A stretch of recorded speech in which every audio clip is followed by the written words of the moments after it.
So we're here to talk through this balance loop puzzle by Prasanna Seshadri.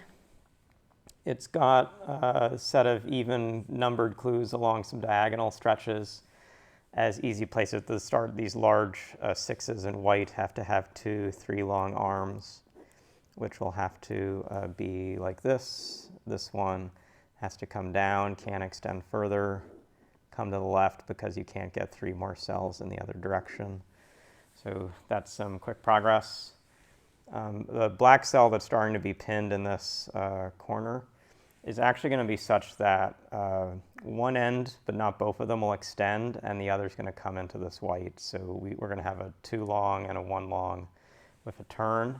That means this white is going to be a 2 clue. It's going to take 1 more and take 1 more in.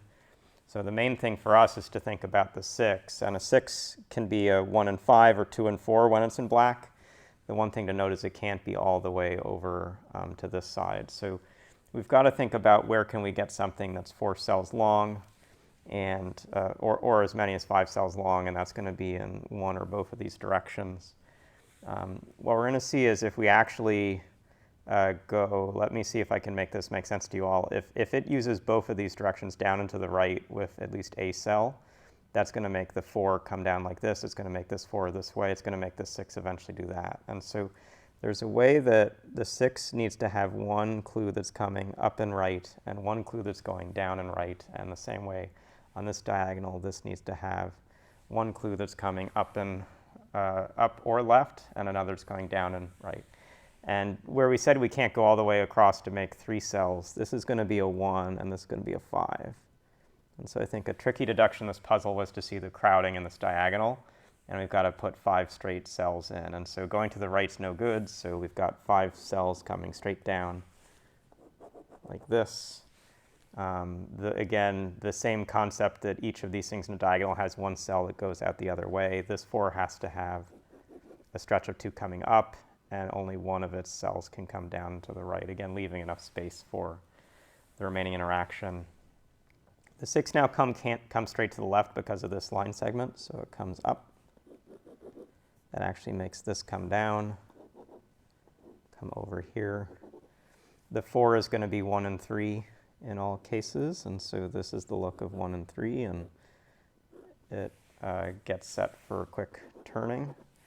This 2 now actually is going to take 1 cell coming down, and we'll figure out the other cell in a bit. We've got a situation where this 4 can't take this cell to the left, so it's got to do this. We've got a black cell that's pinned with only a single down, a single up, nothing to the right, so its long section that's 2 or longer has to be the one above it.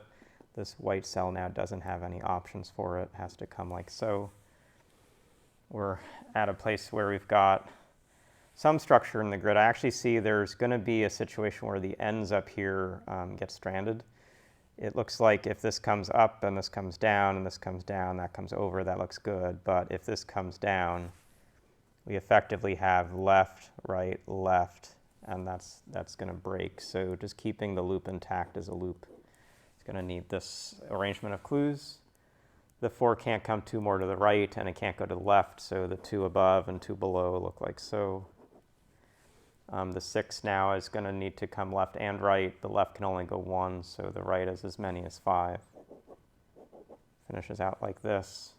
This black needs to come down and up, and it's going to come all the way to there. So you see these things to keep the loop intact. 6 can come 1 or 2 to the left, so it's got to come 4 or 5 in this direction. It can't take any more. It actually goes as many as 6, so this is indeed 2 and 4. The white circle is now pinned and can only go left and up. Takes 1 cell left, 1 cell up. This 6 can't take any further to the right, so it comes straight down. This black has to take at least 2 more cells. What we now see is that these ends are going to be isolated, so they have to connect to the other 2 option to make an intact loop. So quick work of this puzzle, but it really came from recognizing from some basic balance loop clues how using different directions, basically you can't go down and right in any of these clues, that this kind of pattern leads to isolating a section of the grid that's going to close off as its own loop.